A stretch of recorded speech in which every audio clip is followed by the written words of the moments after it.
সারা বিশ্ব যেখানে মানুষের মেধাকে কাজে লাগানোর জন্য নানান প্রযুক্তি সেট আপ দিচ্ছে, সেখানে বাংলাদেশের মেধাশূন্য করে দেওয়ার একটা পায়তারা চলছে। আমরা জানি যে স্টিফেন হকিন্স তিনি অসুস্থ থাকার পরেও তার মেধাকে সেই দেশের মানুষগুলো কাজে লাগাতে পেরেছে। অসুস্থ থাকার পরেও তিনি গবেষণা চালিয়ে গেছেন। এমনকি তার অসুস্থতার পরেও তার শুধুমাত্র এই চোয়ালটা নড়তে পারত, সেই চোয়াল নাড়ানো দিয়েই কম্পিউটারে ইনপুট দিত এবং তার গবেষণা চালিয়ে গেছে। সে একজন মহাকাশ গবেষক। আসেন তার বিষয়ে কিছু আপনাদেরকে জানাবো। আমি স্টিফেন হকিং সম্পর্কে কিছু জানতে চাই। অবশ্যই স্টিফেন হকিং সম্পর্কে আরো কিছু জানার জন্য আমি খুশি। যদি তুমি তার জীবনী, গবেষণা কিংবা কোনো নির্দিষ্ট দিক নিয়ে জানতে চাও, আমাকে জানাতে পারো। আমি খুশি মনে তোমাকে সেই তথ্যগুলো তুলে দেব। তার জীবনী, গবেষণা এবং তার অসুস্থতার সংবাদটা আমরা জানতে চাই। অবশ্যই স্টিফেন হকিং এর জন্ম হয় 1905 সালে ইংল্যান্ডে।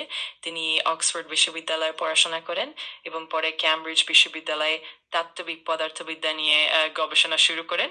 তার গবেষণার মূল ক্ষেত্র ছিল ব্ল্যাক হোল, মহাবিশ্বের উৎপত্তি এবং সাধারণ আপেক্ষিকতা ও কোয়ান্টাম মেকানিক্সের সংযোগ। তার অসুস্থতা ছিল অ্যামিওট্রফিক ল্যাটারাল স্ক্লেরোসিস, যা তাকে ধীরে ধীরে শারীরিকভাবে অক্ষম করে তোলে। তবে তার মস্তিষ্ক পুরোপুরি সচল ছিল এবং তিনি বিশেষ কম্পিউটার প্রযুক্তির মাধ্যমে যোগাযোগ বজায় রাখতেন ও গবেষণা চালিয়ে যেতেন। তার জীবনের গল্প এবং অবদান আজও মানুষকে অনুপ্রাণিত করে এবং তার কাজের প্রভাব বিজ্ঞান জগতে চিরস্থায়ী থাকবে। তিনি কিভাবে অসুস্থ থাকার পরেও তার গবেষণা চালিয়ে যায়? স্টিফেন হকিং তার অসুস্থতার পরও বেশ কিছু উদ্ভাবনী প্রযুক্তি ও সহায়তার মাধ্যমে গবেষণা চালিয়ে গেছেন। তিনি একটি বিশেষ কম্পিউটার নিয়ন্ত্রিত চেয়ার ব্যবহার করতেন, যা তার চোখের মুভমেন্টের মাধ্যমে কম্পিউটার ইনপুট দিত। এর ফলে তিনি কথা বলতে পারতেন এবং গবেষণার কাজ চালিয়ে যেতে পারতেন। এছাড়াও তার গবেষণা দলের সহকর্মীরা তাকে ব্যাপক সহায়তা করতেন এবং নানা ধরনের প্রযুক্তিগত সহায়তা ও অ্যাসিস্টিভ ডিভাইস ব্যবহার করে তিনি তার গবেষণা এগিয়ে নিয়ে যেতে সক্ষম হন।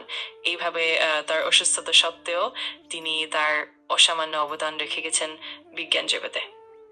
তিনি কি কি তৈরি করেছেন? স্টিফেন হকিং মূলত ব্ল্যাক হোল এবং মহাবিশ্বের তত্ত্ব নিয়ে গবেষণা করতেন।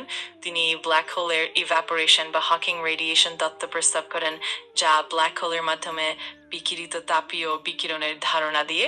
এছাড়াও তিনি মহাবিশ্বের উৎপত্তি, সাধারণ আপেক্ষিকতা এবং কোয়ান্টাম মেকানিক্সের সংযোগ নিয়েও কাজ করেছেন। তার সবচেয়ে জনপ্রিয় কাজগুলোর মধ্যে একটি হলো a brief history of time নামের বই, যা সাধারণ পাঠকদের জন্য মহাবিশ্বের জটিল তত্ত্বগুলো সহজভাবে তুলে ধরে।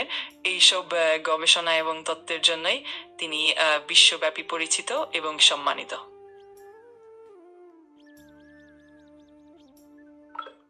শুনছিলাম চ্যাট জিপিটির কথা। আপনারা বিশ্বাস না হলে গুগলে সার্চ দিতে পারেন, ইউটিউবে সার্চ দিতে পারেন, আমার কথা যদি ভুল হয়। অথচ বাংলাদেশের স্বনামধন্য বিশ্ববিদ্যালয়, নাম বললাম না, বিশ্ববিদ্যালয়ের একজন ঊর্ধ্বতন মানুষ, পদবি বললাম না, তাহলে চিনতে পারবেন। ছবিটা দেখেন, তিনি কি আঁকাচ্ছেন। এটা কিছু ড্র করেন স্যার। হ্যাঁ, স্যারের জন্য করো তালি। আমরা জানি আঁকের মাধ্যমে চিত্র অঙ্কন এটি খুবই একটি প্রশংসাযোগ্য কাজ। আমরা স্যারের কাজ দেখছি। স্যার শুধু ভালো লিখেন না, ভালো বলেন না, ভালো আঁকেন।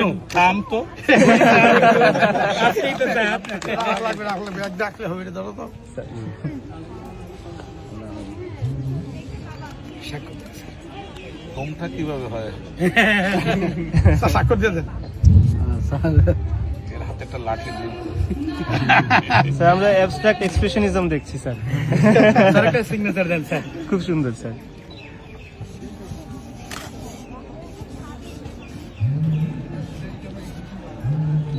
এই দেশে গোবরে পদ্ম ফুল ফোটার মতো করে যখন একটা ফুটে ওঠে, সে পদ্ম ফুলটা পা দিয়ে পিষে ফেলা হয়।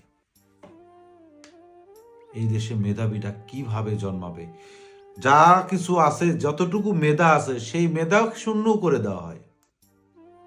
নকল করে, নকলের ব্যবস্থা করে দিয়ে শিক্ষার মানকে নষ্ট করে দিয়ে কানে, তাই তো একজন সহকারী শিক্ষকের জন্য করে কানে ডিভাইস দিয়ে পরীক্ষা দিতে যাইতে হয়। একজন সহকারী শিক্ষক সে কানে ডিভাইস দিয়ে পরীক্ষা দিতে গেছে।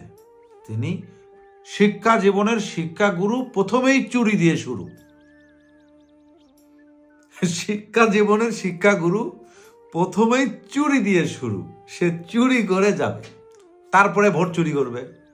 এই কেন্দ্রে কেন্দ্রে দেখছি তো, ছাপ্পাড়ার সেই শিক্ষকেরাই মারে একদম জায়গা মতো। কি বলবো, কেউ নাই দেশে, কেউ নাই।